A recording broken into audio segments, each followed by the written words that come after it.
త్రినాథ వ్రత కథ ప్రారంభ. త్రినాథ వ్రతం అంటే బ్రహ్మ, విష్ణు, మహేశ్వరులను ఏకకాలంలో పూజించడం. ఆదివారం సాయంత్రం ఈ వ్రతాన్ని భక్తితో నిర్వహించే వారికి సుఖ సంతోషాలు లభిస్తాయి. త్రినాథులను పూజించి వ్రతకథను భక్తి శ్రద్ధలతో చదువుకొని ప్రసాదాన్ని తీసుకోవాలి. ఈ త్రినాథ వ్రతంలో త్రినాథాష్టోత్తర శతనామావళిని ఖచ్చితంగా చదువుకోవాలి. ఆ తర్వాతే వ్రతకథను విని మంగళహారతిని ఇవ్వాలి. శ్రీపురము అను గ్రామమునందు మధుసూదనుడు అను ఒక బ్రాహ్మణుడు ఉండేవాడు. మిక్కిలి దరిద్రుడగుటచే భిక్షమెత్తుకొని జీవించేవాడు. ఆ బ్రాహ్మణునకు ఒక కుమారుడు జన్మించెను. తల్లికి పాలు చాలనందున ఆ బాలుని శరీరము దినదినము కృశించుచున్నది. ఆ బాలుడు చిక్కిపోవుచున్నందున ఆ బ్రాహ్మణుని భార్య పెనిమిటితో నిట్లు పలికెను. అయ్యా, నేను చెప్పడి మాటలు శ్రద్ధగా వినండి. మన పిల్లవానికి పాలు నిమిత్తము పాలుగల ఒక ఆవును తీసుకోండి అని చెప్పగా ఆ మాట విని భర్త ఏమని చెప్పుచున్నాడంటే, ఓసి, నీకు వెర్రి పట్టినదా? మనము చూడగా కడు బీదవారము. పాలు ఇచ్చే ఆవు ఎలాగున దొరుకుతుంది? ధనరత్నములు మన వద్ద లేవు. నేను లోకంలో ఏ విధంగా గణ్యత పొందుతాను?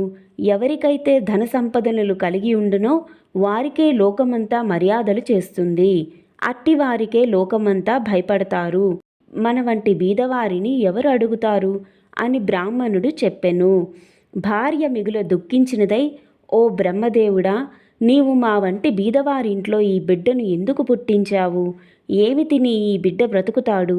ఈ శిశుహత్య నాకు చుట్టుకుంటుంది అని దుఃఖించుచుండగా పిల్లవాని ఘోష చూసి ఏమీయూ తోచక ఆ బ్రాహ్మణుడు చింతాక్రాంతుడై విచారించి తన ఇంటిలో ఉండిన కమండలము వగైరా చిల్లర సామానులు సంతలో అమ్మి ఆ వచ్చిన సొమ్ము 5 రూపాయలు జాగ్రత్తగా పట్టుకుని వెళ్ళి భార్య చేతికి ఇవ్వగా ఆమె ఆ సొమ్ము చూచి సంతోషించి పెనిమిటిని చూచి, అయ్యా, ఈ సొమ్ముని తీసుకొని వెళ్ళి పాలు ఇచ్చే ఆవుని తీసుకొని రండని చెప్పినది.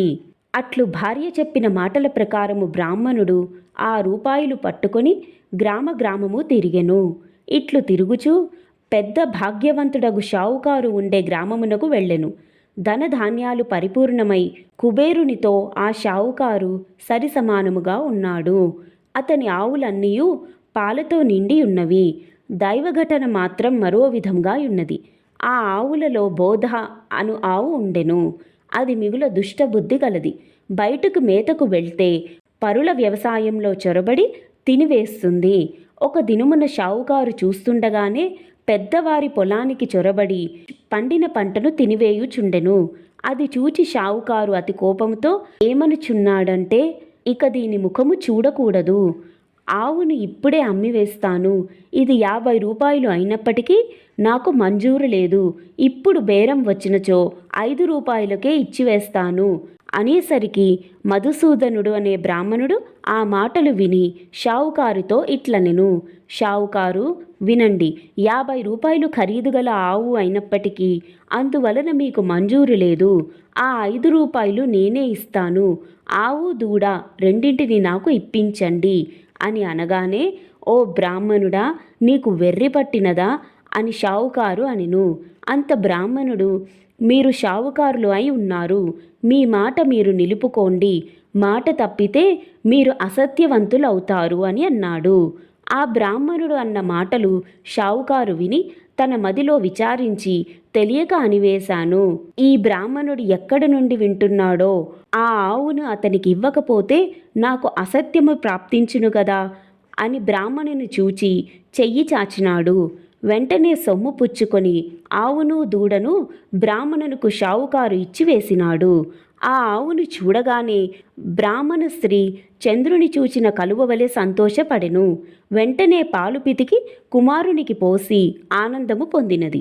ఇట్లు కొన్ని దినములు గడిచిన తరువాత ఆవు ఎటుపోయినదో కనిపించలేదు. ప్రొద్దుపోయేడి వేళ అయినది. ఆవు రాకపోవడము చూచి బ్రాహ్మణుడు వెతకబోయినాడు. వీధుల్లోనూ సమీపములో ఉన్న వ్యవసాయ భూముల్లోనూ చూచెను. ఆవు కనిపించలేదు. తెల్లవారగానే నిద్ర మేల్కొని ఆవుని వెతుకుటకై బయలుదేరి కొంత దూరము నడిచి వెళ్ళి తోటలో ఒక చెట్టును చూచినాడు. అది ఒక గొప్ప మర్రి చెట్టు. పైన 3 మనుష్యులు కూర్చుని ఉన్నారు. వారు వరుసగా బ్రహ్మ, విష్ణు, మహేశ్వరులు. వారే త్రిమూర్తులు. అటువంటి చెట్టు క్రింద బ్రాహ్మణుడు కూర్చుని ఆయాసము తీర్చుకొని లేచిపోవుచుండగా త్రిమూర్తులు బ్రాహ్మణునితో, ఓ విప్రుడా, నీ మనస్సుకు ఎందుచేత దుఃఖము కలిగినది? నీవు ఎక్కడికి వెళ్ళుచున్నావు? ఆ సంగతి మాతో చెప్పుమనగా బ్రాహ్మణుడు చేతులు జోడించి, అయ్యా, నేను కడు బీదవాడను, భిక్షమెత్తుకుని బ్రతికేవాడను. నాకు ఒక ఆవు ఉన్నది, అది కనిపించట్లేదు. ఈ దినము శ్రీపురము సంత అగుచున్నది. ఆ సంతకు వెళ్ళి వెతికెదను. ఎవరైనా దొంగలించి తీసుకొని పోయినట్లయితే ఆ సంతలోనే అమ్ముతారు గదా. త్రినాథ స్వాములారా, ఈ ఉద్దేశ్యముతోనే నేను వెతుక్కుంటూ వెళ్ళుచున్నాను అని అతని సంగతి చెప్పెను. అది విని బ్రాహ్మణునకు త్రిమూర్తులు ఏమి చెప్పుచున్నారంటే, నీవెలాగో సంతకు వెళ్ళుచున్నావు గనక మా నిమిత్తము ఏమన్నా కొన్ని దినుసులు తీసుకురావలెను అని త్రిమూర్తులు అన్నారు. అంత బ్రాహ్మణుడు ఏమి దినుసులు కావాలని అడుగగా త్రిమూర్తులు ఇట్ల అనిరి, 1 పైసా ఆకు చెక్క, 1 పైసా నూనె మాత్రము తెచ్చి ఇమ్మని చెప్పిరి. ఆ మాటలు విని బ్రాహ్మణుడు ఏమని చెప్పుచున్నాడంటే, ఓ త్రిమూర్తులారా, నాకు పైసాలు ఎక్కడ దొరుకును?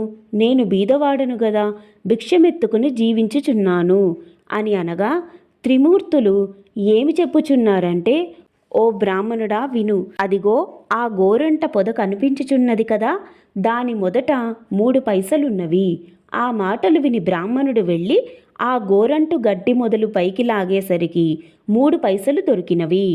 ఇంకా ఉండునేమోనని ఆ చెట్టునింకనూ పైకి లాగుచుండెను.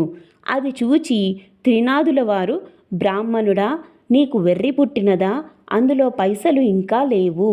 ఎంత దొరికినదో అంతేయుండును అని అన్నారు. ఆ మాటలు బ్రాహ్మణుడు విని అచ్చటి నుండి వెళ్ళిపోయెను.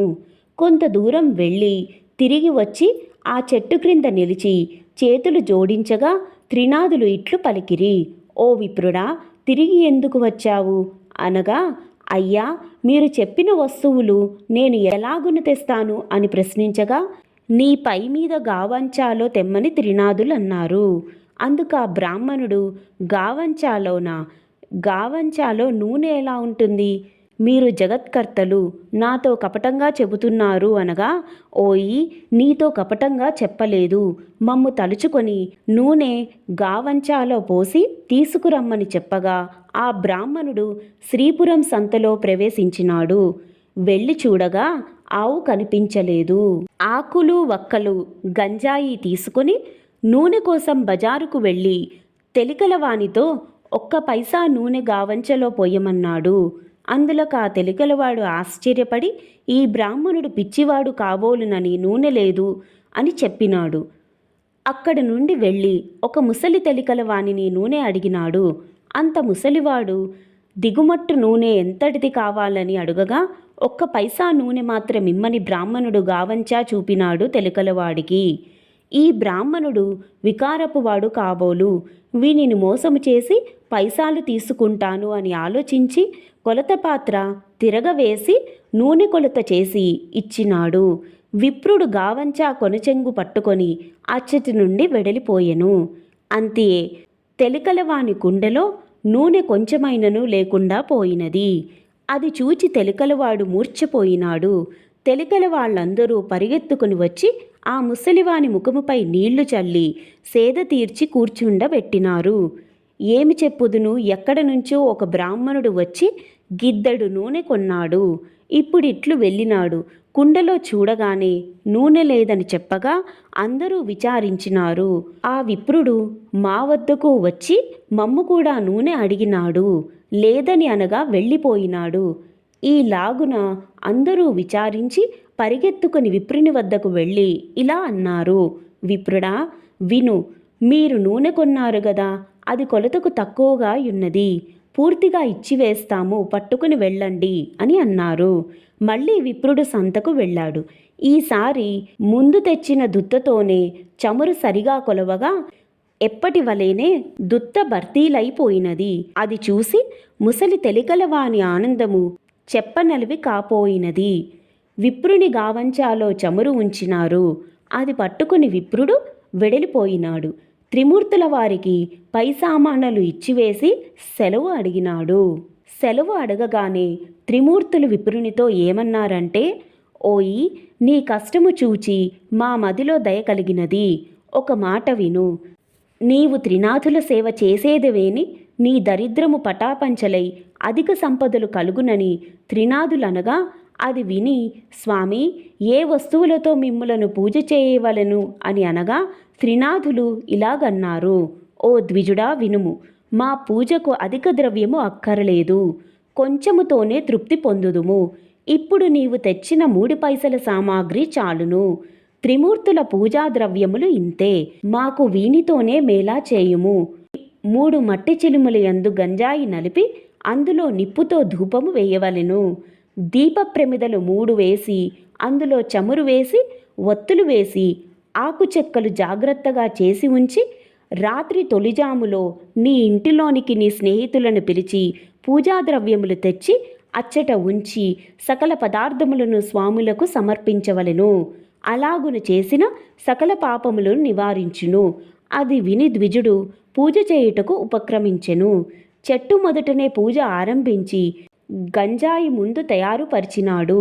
అప్పుడు త్రిమూర్తులు నీ గావంచా చెంగుచీర ఒత్తులు చేయమనగా ద్విజుడు చెప్పుచున్నాడు, నేను బీద బ్రాహ్మణుడును, భిక్షమెత్తుకుని దినమును గడుపుకొని కుటుంబ పోషణ చేసుకొనుచున్నాను. అన్నవస్త్రములకు బహు కష్టపడుచున్నాను. దీపము ముట్టించుటకు అగ్గి లేదు. నా గావంచా ఒత్తులకు ప్రాప్తమైనది. నా ఆవు దొంగల పాలైనది. నా కుటుంబం ఉపవాసముతో ఎదురు చూస్తుంటారు. ఏ బుద్ధితో పూజ చేస్తాను అని ఏవగించుకొని ద్విజుడు కూర్చున్నాడు. అది చూచి త్రిమూర్తులు, ఓ ద్విజుడా, మదిలో చింతపడకు. నీ ఆవు పెయ్య దొరుకుతాయి. నీవు నీ కుటుంబము సౌఖ్యముగా ఉంటారు. వస్త్రములు కూడా దొరుకునని చెప్పినారు. అంతట బ్రాహ్మణుడు చేతులు జోడించి, స్వాములారా, అటువంటి భాగ్యము నాకెప్పుడు కలుగుతుందో అప్పుడు 5 మేళాలు స్వామివారికి ఇస్తాను. ఈ మాట సత్యము అని చెప్పినాడు. దీపము వెలిగించుటకు అగ్గి లేదే, నేను ఏమి చేయగలను అనగా త్రిమూర్తులు చెప్పుచున్నారు, ఓ బ్రాహ్మణుడా, నీ 2 నేత్రములు మూసుకో. వెంటనే బ్రాహ్మణుడు 2 నేత్రములు మూసుకోగా అకస్మాత్తుగా దీపము వెలిగినది. అది చూచి బ్రాహ్మణుడు ఆనందించి స్వామికి మేళా సమర్పించినాడు. మేళా ఇచ్చివేసి ఆనందంతో బ్రాహ్మణుడు చేతులు జోడించి సాష్టాంగ దండ మొనరించినాడు. త్రిమూర్తుల వద్ద సెలవు పొంది కొంచెము దూరము నడిచి వెళ్ళుచుండగా త్రోవలో ఆవును దూడను చూసి సంతోషించి, త్రినాథుల వారు నా యందు దయ ఉంచి ఆవును పెయ్యను తెచ్చి ఇచ్చినారు. వారి పూజ బాగుగా చేసినాను అని భావించుకొని ఆవును దూడను తోలుకొని పోయి ఇంటికి చేరినాడు. చూడగా తన ఇంటిలో సిరి సంపదలు పరిపూర్ణముగా ఉన్నవి. అది చూసి అధికముగా సంతోషము పొంది కడు శ్రద్ధతో పూజ నర్పించినాడు. చేయవలసిన కార్యక్రమములను అందరికీ విశదముగా తెలియపరిచినాడు. తన స్నేహితులను రప్పించి వెనుకటి వలెనే మేళా సమర్పించినాడు. మేళా చేయు పద్ధతిని అందరికీ చెప్పగా అంతా ఒప్పుకున్నారు. ఆ రాజ్యములో ఉన్న ప్రజలందరూ త్రినాథ పూజ చేసినారు. అందరి ఇండ్లయందు సుఖ సంతోషములు నిండెను. దానివల్ల షావుకారులు అందరూ వ్యాపారములు మూసివేసినారు. అందరూ ఆ దేశపు రాజు వద్దకు వెళ్ళి ఫిర్యాదు చేసినారు. వారిని చూచి రాజు, మీరందరూ ఎందుకు వచ్చినారు అని అడగగా, అయ్యా, మా ఫిర్యాదు మీరు వినవలయును. మధుసూదనుడు అను పేద బ్రాహ్మణుడు ఒకడు భిక్షమెత్తుకుని జీవించడివాడు.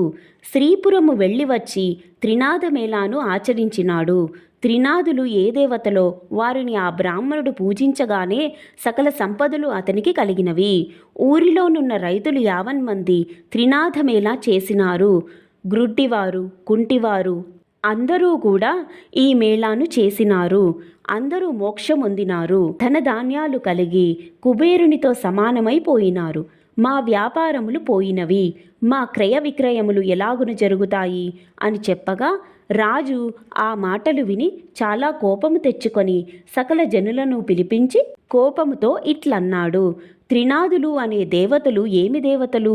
వారిని మీరు ఎందుకు పూజించుచున్నారు? నేను చెప్పుచున్నాను వినండి.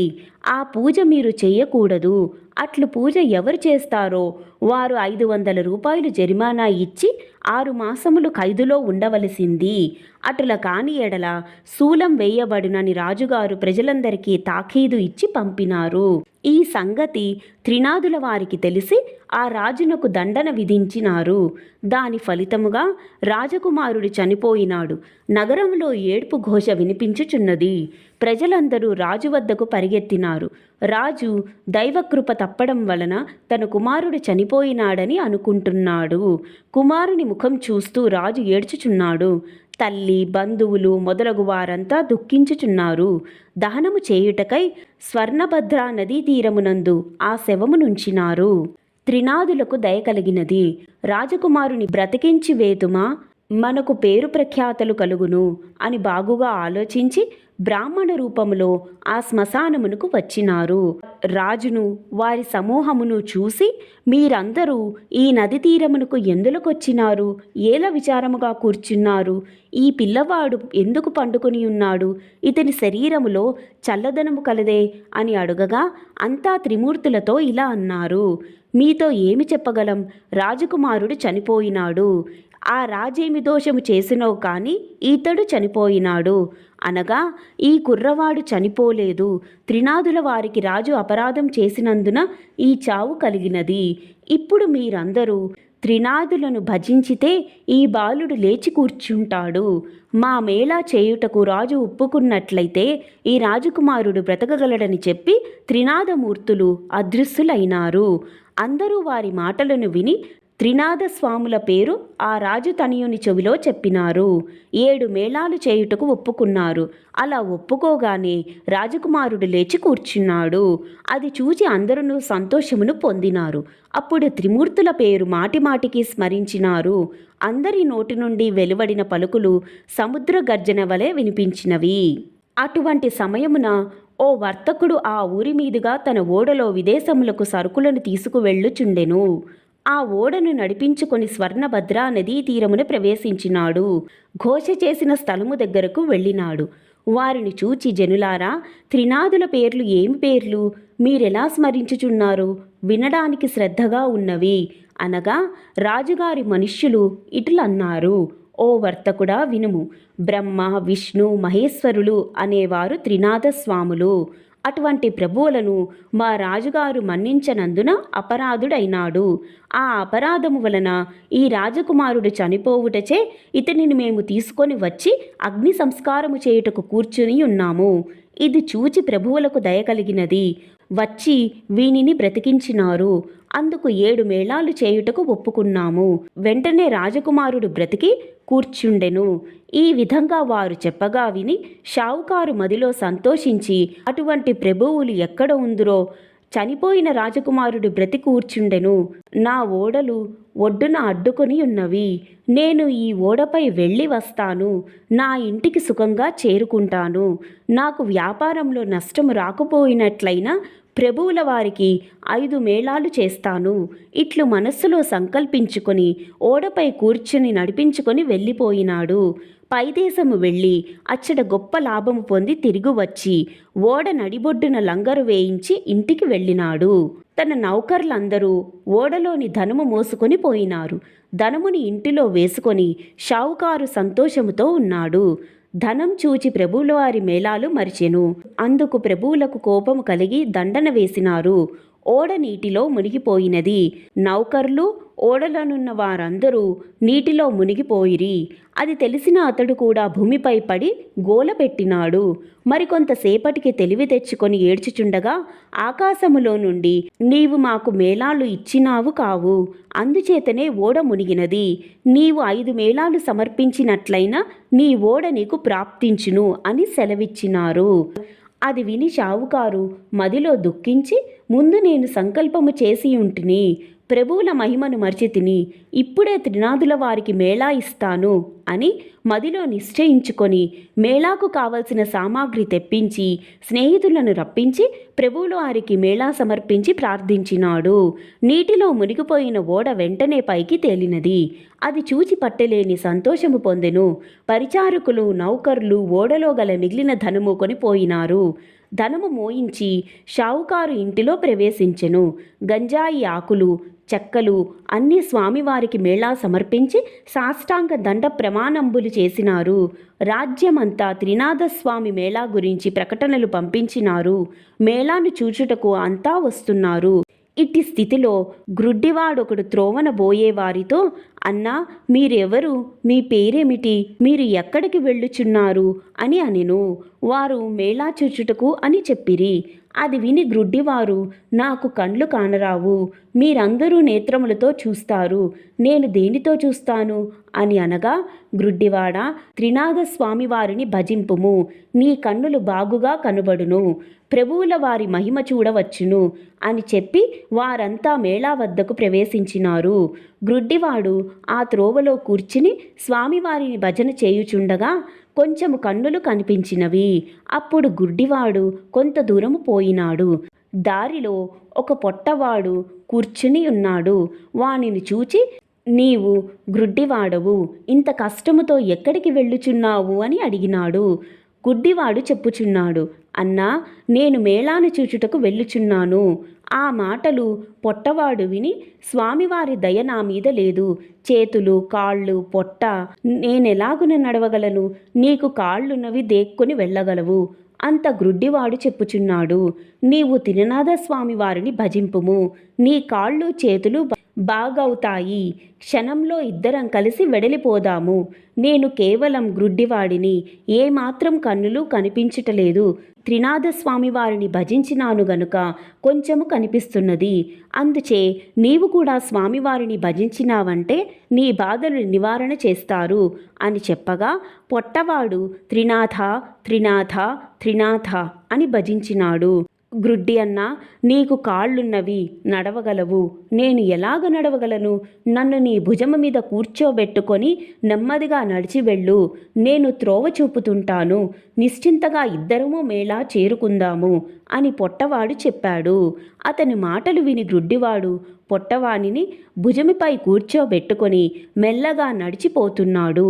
నేస్తం, నా నేత్రాలు నిర్మలంగా కనిపించుచున్నవి అని అనగా, పొట్టవాడు, అయ్యా, ఇప్పుడు నడిచిపోగలను. ఈ విధంగా గ్రుడ్డివాడు పొట్టవాడు కలిసి త్రినాథస్వామి మేళా దగ్గరకు ప్రవేశించినారు. ఆ మేళా జరుగు స్థలమునకు నిత్యము ఒక వైష్ణవుడు వస్తుండేవాడు. అతడు త్రినాథ మేళా చెల్లకుండా ఇంటికి ఎప్పుడూ వెళ్ళిపోతూ ఉంటాడు. అతనిని ఈ ప్రొద్దు మన స్థానమందు కూర్చుండబెట్టవద్దు అని అనుకొని మేళా చేయువారంతా వైష్ణవుడు రాగానే చూచి, మేళా చెల్లించకుండా నీవు వెళ్ళుచున్నావు కాబట్టి నిన్ను మేళా వద్దకు రాకుండా ఆపు చేయడమైనది అని చెప్పగా, వైష్ణవుడు ఏమి అంటున్నాడనగా, నాయనలారా, అపరాధము క్షమించండి, ఇక నుండి మేళా కాకుండా వెళ్ళను. నేను నికరముగా చెప్పుచున్నాను, నా గురువు ఇక్కడకు వచ్చినా సరే విడిచి వెళ్ళను. దైవయోగమున ఆ క్షణమే గురువు వచ్చి వైష్ణవుని ఇంటిలోనికి వెళ్ళినాడు. నా శిష్యుడు ఎక్కడికి వెళ్ళినాడు? ఆ దినము అగిపించలేదేమని వైష్ణవుని గురించి అతని తల్లిని అడిగినాడు. అప్పుడు అతనితో ఇలాగున చెప్పినది, నా కుమారుడు మేళా వద్దకు వెళ్ళినాడు. గురువు మేళా ఎవరిది అని అడిగినాడు. అందులోకి ఆ ముసలిది అది త్రినాథుని మేళా అని చెప్పినది. ఆ మాటలను విని గురువు అక్కడకు వెళ్ళి చూడగా అంతా స్వామివారిని భక్తి శ్రద్ధలతో పూజ చేయుచున్నారు. అది చూచి గురువుకు కోపం వచ్చి బాగా తిట్టి మేళాస్థలమును సామాగ్రి కాలితో తన్నివేశాడు. తరువాత వైష్ణవుని పట్టుకుని బరబరా లాక్కుపోయాడు. కొంత దూరం వెళ్ళేసరికి బోరున వర్షం కురియసాగినది. కటిక చీకటి కావడం వలన త్రోవ కనిపించడము లేదు. గురు శిష్యులు చెల్లాచెదురై అతి కష్టం మీద గురువుగారి ఇంటికి చేరుకున్నారు. గురువు ఇంటిలో చూడగా అతని తల్లి గడప వద్ద కూర్చుని ఏడ్చుచున్నది. గురువు ఆశ్చర్యపడి లోనికి పోయి చూడగా అతని భార్య కుమారుడు చనిపోయినారు. వారిని చూచి గురువు మూర్ఛబోయాడు. శిష్యుడు పట్టుకుని లేపి కూర్చుండబెట్టి ముఖముపై నీళ్లు చల్లి, అయ్యా, తమరు త్రినాథస్వామి వారికి అపరాధులు, త్రినాథ మేళాను పాడు చేసినారు. అందుకే మీకిది ప్రతిఫలము. మీరు నిష్ఠతో స్వామివారి మేళాను చేసిన ఎడల మీ భార్యాకుమారులు బ్రతుకుతారు అని శిష్యుడనగా, ఆ మాట విని గురువు 5 మేళాలు ఇచ్చుటకు ఒప్పుకొనగా వెంటనే భార్యాకుమారులు లేచి కూర్చున్నారు. త్రినాథ మేళా పాడు చేసినందుకు తగిన శిక్ష దొరికింది. నేను మూర్ఖుడను, అధముడను, ప్రభువుల వారి మహిమ తెలుసుకోలేకపోతిని అని ప్రభువుల వారిని క్షమాపణ వేడి మేళాకు కావలసిన పదార్థములు యావత్తూ తెప్పించి అందరితో కలిసి మేళా సమర్పించినాడు. నూనె కాండము చెల్లినది, ప్రభువుల వారి పూజ కావచ్చినది. ఆకులు చెక్కలు గంజాయిని అందరూ పంచుకొని సేవించి సుఖమును అనుభవించినారు. ఫలశ్రుతి: ఈ చరిత్ర ఎవరు వింటారో వారికి కుష్ఠువ్యాధి, గ్రుడ్డితనము కూడా పోయి తరిస్తారు. పుత్రులు లేని స్త్రీ నిర్మలంగా ఉంటే పుత్రులు పుడతారు. 3 త్రిమూర్తులను 3 స్థలముల నుంచి ముందు విష్ణువుని పూజించవలెను. చందనము పువ్వులను తెచ్చి త్రిమూర్తులను వేరువేరుగా పూజించవలెను. నైవేద్యము సమర్పించి గంజాయిలో అగ్నిని వేయవలెను. తాంబూలము 3 భాగములు చేసి ఉంచవలెను. త్రిమూర్తుల వారి ఎడమ భాగమున వినాయకుణ్ణి ఉంచవలెను. 3 దీపములు వెలిగించి, ఓ త్రినాథ స్వాములారా దయచేయండి అని అనవలేను. అంతా సమర్పించి త్రినాథస్వాముల వారి పాదములపై పడవలెను. అందరూ నిర్మలమైన మనస్సుతో కూర్చుని కథ వినవలెను. ప్రసాదము అందరూ పంచుకొని సేవించవలెను. ఈ విధముగా త్రినాథులను పూజించి తరించండి అని ఈ కథను సీతాదాసు చెప్పియున్నారు. శ్రీ త్రినాథ వ్రతకథ సమాప్తః. బ్రహ్మ విష్ణు శివార్పణమస్తు.